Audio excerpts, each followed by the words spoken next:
അപ്പോൾ പ്രിയപ്പെട്ടവരെ, നമ്മൾ ഒരു ചക്ക എരിശ്ശേരിയുടെ പരിപാടി നടത്താം. ചക്ക എരിശ്ശേരി അത് നമുക്ക്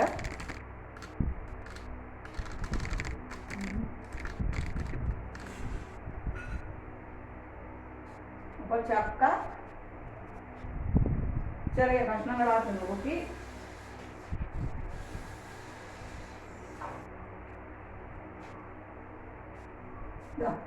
ഇത്രയും ചക്കയെ എടുത്തിട്ടുള്ളൂ കേട്ടോ. ഇത്രയും എടുത്തിട്ടുള്ളൂ, ചെറിയൊരു പങ്ക് ചക്ക, ചെറിയൊരു ഭാഗം. നമുക്കത് മതിയല്ലോ.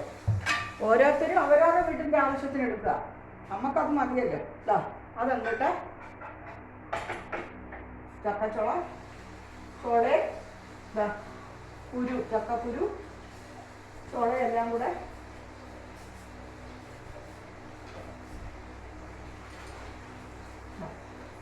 ചക്കച്ചുള, കുരു, മടൽ വേണ്ട കേട്ടോ. ആവശ്യത്തിന് ഉപ്പ്, ഒരല്പം മഞ്ഞൾപ്പൊടി, ഒരല്പം മുളക് പൊടി, ആവശ്യത്തിന് വെള്ളം. നിലക്ക വെള്ളം വേണം. എരിശ്ശേരിയാണ്. ഇവിടെ കുറച്ച് ലൂസായിട്ടാണ് എരിശ്ശേരി ഉണ്ടാക്കുന്നത്. ഇനി നമുക്ക് കത്തിക്കാം.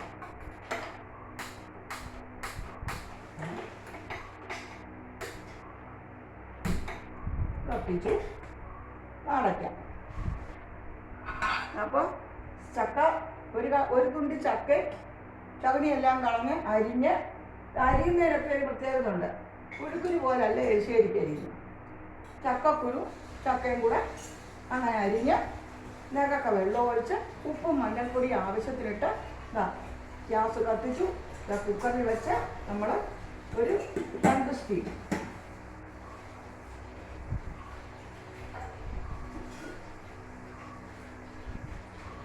ആവി വരുന്നുണ്ടെങ്കിൽ നമുക്ക് സ്റ്റീം വയ്ക്കാം, വെയിറ്റ് വയ്ക്കാം. ഇത് അരി അടുപ്പത്ത് കഴുകുക. ചോറിനുള്ള അരി പിന്നെ അതെന്തോ ആയി നോക്കട്ടെ.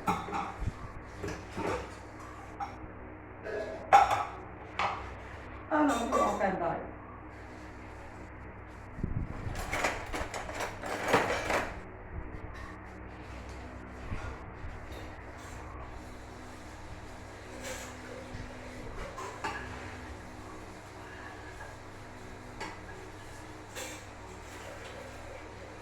അരി എന്തോ നോക്കട്ടെ.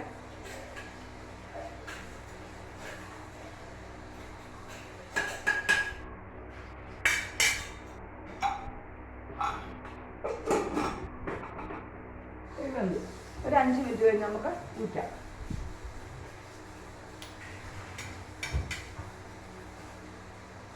ഇത് ഒരു 2 സ്റ്റീം വന്നു കഴിയുമ്പോൾ ഇത് ആവ് പോകുമ്പോൾ നമ്മൾ തുറന്നിട്ട് ഇതിലേക്ക്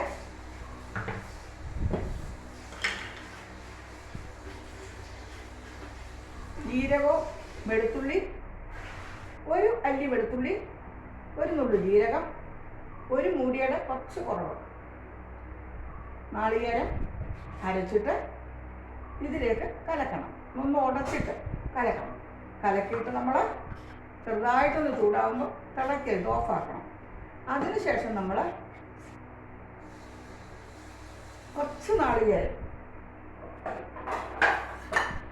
ഇത്രയും മതി, ഇത്രയും നാളികേരം നമ്മൾ വെളിച്ചെണ്ണ ചീനിച്ചട്ടിയിൽ ഒഴിച്ച് ചൂടാകുമ്പോൾ 2 വറ്റൽമുളക് 2ആയിട്ട് പൊട്ടിച്ചതും,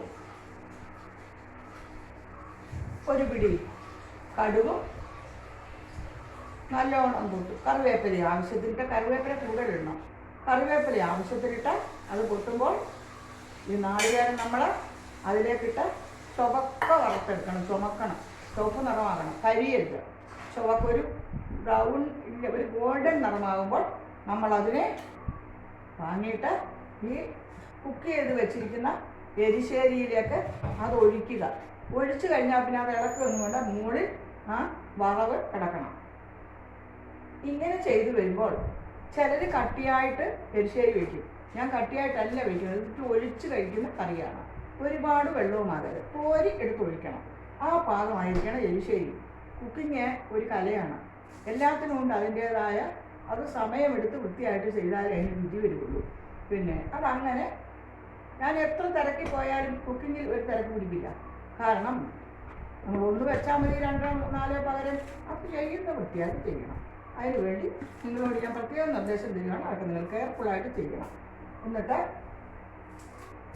അത് വാങ്ങിയോളൂ. ഇനി ഒരു 4 പപ്പടം കാച്ചും, ഒരു മാങ്ങാ ചമ്മന്തി അരയ്ക്കും.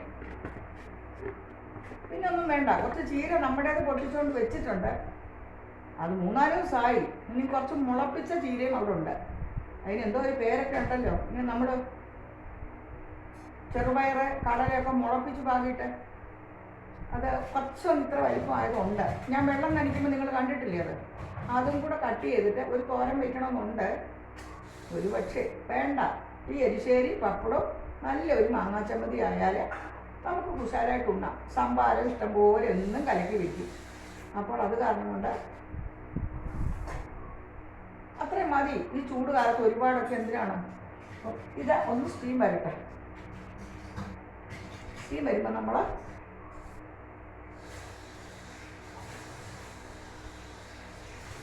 സ്റ്റീം വരട്ടെ.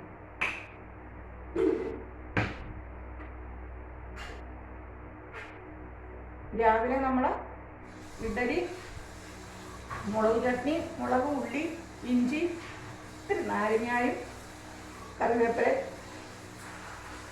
എല്ലാം കൂടെ ഉപ്പ് നന്നായിട്ട് അരച്ചെടുത്തതാണ് രാവിലത്തെ മുളക് ചട്നി. നിങ്ങളെ ഞാൻ കാണിച്ചു.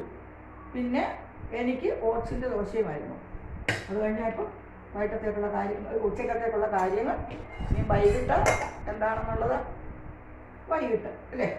വൈകിട്ട് മിക്കവാറും ചോറിൻ്റെ ബാക്കി ചോറുണ്ടാവും, അത് കഞ്ഞിയാക്കും. എനിക്ക് റാഗിയോ ഓട്സോ എന്തെങ്കിലും നമ്മൾ അതിൻ്റെ പാകം പോലെ ഉണ്ടാക്കിയിട്ട് കഴിക്കും. ഇത് നമുക്ക് സ്റ്റീം വരാൻ തുടങ്ങി. ഇനി നമുക്കത്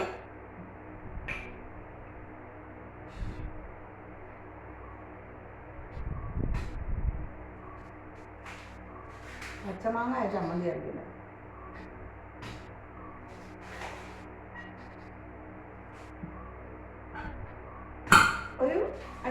മിനിറ്റ് വേണ്ട, ഒരു 3 മിനിറ്റ് കഴിയുമ്പോൾ ഇത് സ്റ്റീം വരും. 2 അല്ലെങ്കിൽ 3 സ്റ്റീം കഷ്ടി മതി. അപ്പോൾ ഇത് പാകമാകും. പിന്നെ സ്റ്റീം പോയി കഴിയുമ്പോൾ നമ്മൾ ഈ അരപ്പ് അതിലേക്ക് കലക്കി ഒരു ചെറിയ തിളക്കരുത്, വന്നില്ല എന്നുള്ള പരുവത്തിൽ അതിനെ ഓഫാക്കിയിട്ട് ഈ ഇതാ കറിവേപ്പില, വറ്റൽമുളക്, നാളികേരം, കടുക് ഇത്രയും കൂടെ വറുത്ത് ഇതിലേക്ക് കൊട്ടുക. ചക്ക എരിശ്ശേരി സൂപ്പറാണ്. ചക്ക എരിശ്ശേരി വളരെ എരിശ്ശേരികളിൽ ഏറ്റവും രുചികരം ചക്ക എരിശ്ശേരിയാണ്. പിന്നെ പപ്പടവും കൂടെ നല്ല കോമ്പിനേഷനാണ്. മാങ്ങ ചമ്മന്തി മതി. ചേന എരിശ്ശേരി വയ്ക്കാം, കായ എരിശ്ശേരി വയ്ക്കാം, പിന്നെ ചക്ക എരിശ്ശേരി വയ്ക്കാം. അങ്ങനെ ഒരുപാട് തരം എരിശ്ശേരികൾ നമ്മൾ ചെയ്യാറുണ്ടല്ലോ. അതിൽ ഏറ്റവും ബെസ്റ്റ് ചക്ക എരിശ്ശേരിയാണ്. അത് വറുത്തിടുന്നതിലാണ്, വറവിലാണ് അതിൻ്റെ രുചി കിടക്കുന്നത്. വറവ് ആവശ്യത്തിന് മൂക്കണം, എന്നാൽ കരിഞ്ഞു പോവുകയും ചെയ്യരുത്. അങ്ങനെയൊക്കെ മൂക്കാതിരുന്നാലും അതിൻ്റെ ടേസ്റ്റ് പോകും. അപ്പോൾ ഇന്നത്തെ വിഭവങ്ങൾ ചക്ക എരിശ്ശേരി, പിന്നെ മാങ്ങ ചമ്മന്തി, പപ്പടം ഇതൊക്കെയായിട്ട് നമുക്ക് കുശാലാക്കാം. നാളത്തേക്ക് കുറച്ച് ചക്കക്കുരു ഇരിപ്പുണ്ട്. ഈ ചക്കക്കുരു നാളെ നമുക്ക് ചക്കക്കുരു മാങ്ങയും കൂടെ കൂട്ടാൻ വയ്ക്കാം. അത് ഞാൻ നാളെ കാണിക്കാം. ഇതൊക്കെ എല്ലാവരും ചെയ്യുന്നത് തന്നെ, എങ്കിൽ പോലും കുക്കിങ് ഓരോരുത്തരും ചെയ്യുമ്പോൾ ഡിഫറൻ്റാണ്. ഒന്ന് തന്നെ ഓരോരുത്തരും ചെയ്യുമ്പോൾ അത് ഡിഫറൻ്റാണ്.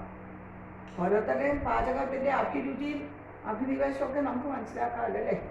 പിന്നെ അപ്പം നാളെ അതാണ് ഈ ഇപ്പോഴത്തെ സന്ദർഭത്തിൽ എനിക്ക് നിങ്ങളോട് പറയാനുള്ളത്, as A teacher, as A mother, as A woman, നമ്മളെല്ലാവരും ഈ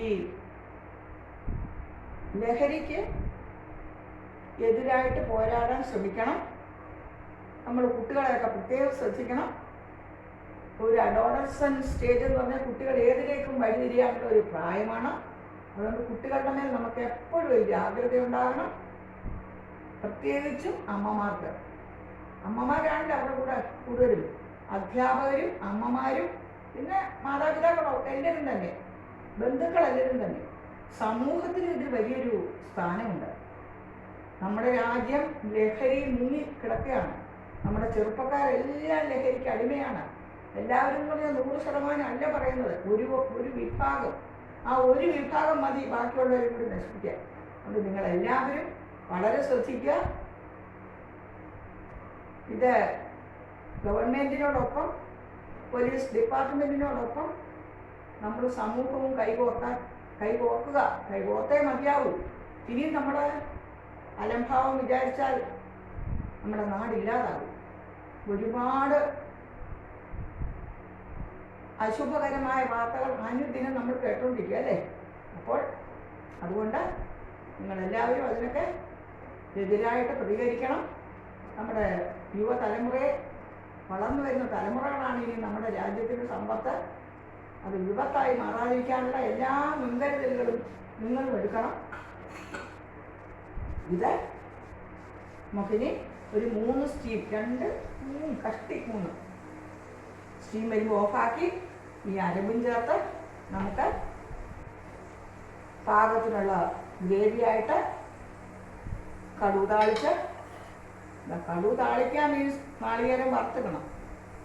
കഴിയുമ്പോൾ ഈ കൂട്ടാൻ റെഡിയാകും അല്ലേ.